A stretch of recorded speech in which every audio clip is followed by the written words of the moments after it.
नमस्कार दर्शक बंधु आज हूँ 5 मार्च गुरुवार चलतु देखने आज सकाल किसी गुरुत्वपूर्ण खबर जदि पर्यंत वीडियो को लाइक करना वीडियो को लाइक करने सह चैनल को सब्सक्राइब कर कमेंट माध्यम जानतु आपण क्यों जिले देखुंत जहाद्वारा एभली गुरुत्वपूर्ण खबर आपण पाखे सार्वभौते पहुंची पार। चलतु लेट नगर खबर पर नजर पकेबा। नंबर 1 होली शुभेच्छा जणाइले राष्ट्रपति राज्यपाल मुख्यमंत्री राष्ट्रपति द्रौपदी मुर्मू शुभेच्छा जणाई एक्सरे लिखिंट रंगर पर्व एकता और भाईचारा को मजबूत करे एकाठी होई विकसित राष्ट्र गठन योगदान पाई से आह्वान देते। सेपरि राज्यपाल डॉक्टर हरिबाबू कुम्भमपाटी राज्यवासी होली शुभेच्छा जणाई सुख शांति समृद्धि भरिदी जगन्नाथ निकट प्रार्थना करते। एक्सरे पोस्ट करते मुख्यमंत्री मोहन चरण माझी होली शुभेच्छा जणाई से एक्सरे पोस्ट कर कहले आनंद उत्साह और भाईचार प्रतीक रंगर उत्सव में जीवन नूतन आशा और संभावना भरिदेव महाप्रभु निकट सुख शांति और समृद्धि कामना करते मुख्यमंत्री। नंबर 2 विकास ने आगक बढ़ुचु आमर लक्ष्य स्पष्ट ओडिशार विकास पाई शक्तिशाली प्रतिनिधित्व मनमोहन सामल एवं सुजित कुमार राज्यसभा सभा को गले राज्यर भित्तिभूमि विकास पाई केंद्र सरकार समन्वय रक्षा कर कार्य करेंगे समृद्ध ओडिशा विकसित ओडिशा एवं विकसित भारत गठन में निजर अवदान रखिए। दिलीप राय प्रार्थित्व संपर्क में गणमाध्यम प्रश्न उत्तर रखी मुख्यमंत्री कहते चतुर्थ आसन में स्वाधीन प्रार्थी भाव लड़ाई दिलीप राय आज नाम घोषणा करते। राज्य बीजेपी पक्षर संपूर्ण समर्थन दिया दल सभापति कहते। नंबर 3 मार्च प्रथम सप्ताह 40 डिग्री निकट है ओडिशा तापमात्रा मार्च मासर प्रथम सप्ताह तापमात्रा उपरमुह होती पूर्वाह्न 10टा पर अपराह 4टा पर्यंत रास्तार जा बेले सूर्य किरण प्रखर किरण अनुभूत होचे। फाल्गुन पूर्णिमा आ बसंत पवन नहीं जलवायु परिवर्तन कारण ग्रीष्म प्रभाव आगु आगमन है जमापड़ी। मार्च 3 तारिख तापमात्रा जहाँ रहा कथा ताहा रहूना। झारसुगुड़ा आज राज्यर सर्वोच्च तापमात्रा रेकर्ड होती। झारसुगुड़ावासी 38 डिग्री तापमात्रा सामना करते किंतु राउरकेला सर्वनिम्न तापमात्रा 12.7 डिग्री रेकर्ड होता बेले भारतीय पाणीपाग विभाग बुलेटिन जारी करिछि। नंबर 4 मध्यप्राच्य युद्ध परिस्थिति प्रवासी ओडिया मानक सुरक्षा संपर्कित उच्चस्तरीय बैठक अनुष्ठित होइछि। मध्यप्राच्य युद्ध परिस्थिति प्रवासी ओडिया मानक सुरक्षा सेमानकर स्थिति संपर्क में प्रस्तुति और कार्यानुष्ठान पर ओडिशार माननीय मुख्यमंत्री निर्देश क्रमे आज संध्यारे मुख्य शासन सचिव श्रीमती अनु गर्गଙ୍କ अध्यक्षतार एक उच्चस्तरीय बैठक अनुष्ठित हो जाइछि। परिस्थिति को नजर कर प्रस्तुत रहिबा और पदक्षेप नेबाकू मुख्य शासन सचिवଙ୍କ परामर्श देइछन्ति। सूचनायोग्य जे एथिपाई भारतर वैदेशिक मंत्रालय द्वारा एक 24 घंटिया toll free number 80046342 WhatsApp number 971543090571 जारी कर जाइछि। नंबर 5 मार्च 16 राज्यसभा भोट आज नामांकन शेष सुजोग राज्यसभा आसन पर ना घोषणा कर सारिथिबारु और आज शेष दिन होइथिबारु नामांकन दाखल करिवे प्रार्थी एने दल और प्रार्थी स्पष्ट कारण कर जाइछि। ओडिशार 4 राज्यसभा आसन पर एथर 5 जन प्रार्थी नामांकन भरिबे। राज्यसभा 4 आसन पर उभय शासक दल विरोधी सेमानक प्रार्थी घोषणा करिसंति।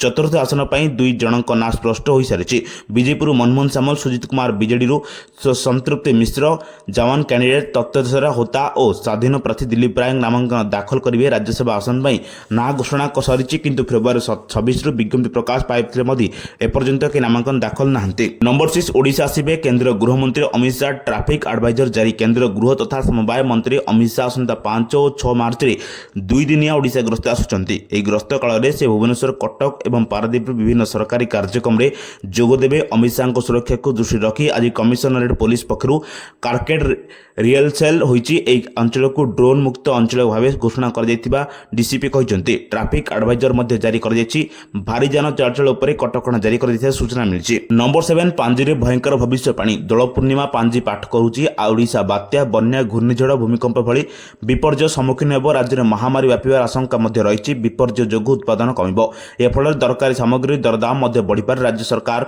स्थिरता रहिबो किंतु मंत्रिमंडल अदला बदल हो पारे। विश्व अस्थिरता लागू रहिबो। देश विदेश में युद्ध आशंका अधिक रही। ओडिशा नववर्ष तथा महाविशुद्ध संक्रांति प्रचलित होबाकू जाउथिबा नूतन पांजिरे इभली भविष्यवाणी करा जायछि।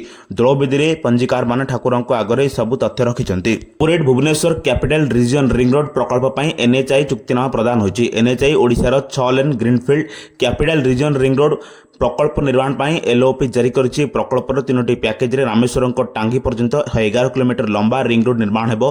प्रकल्प आरंभ तारीख 30 मास मध्य समाप्त हेबार आशा कर जाउछि।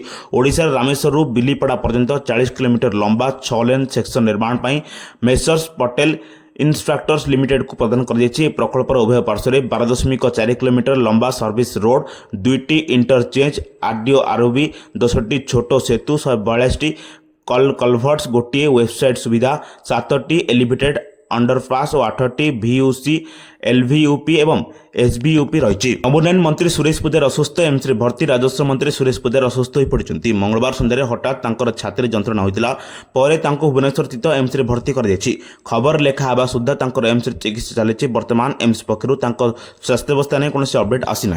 नवोटेन रंग खेल अपेक्षा आमिषर क्रेज अधिक देखा मिली। सहर गलिकंदरे रंग बदल में माछ दोकान रे लोकों प्रबल भिड़ जमीला। परिसंख्यान अनुसार केवल होली अवसर में भुवनेश्वर प्राय 8,41,10,525 टंकार आमिष कारबार होती, जहाँ साधारण छाड़ खाई दिन में व्यवसायी पछरे पकाई दी।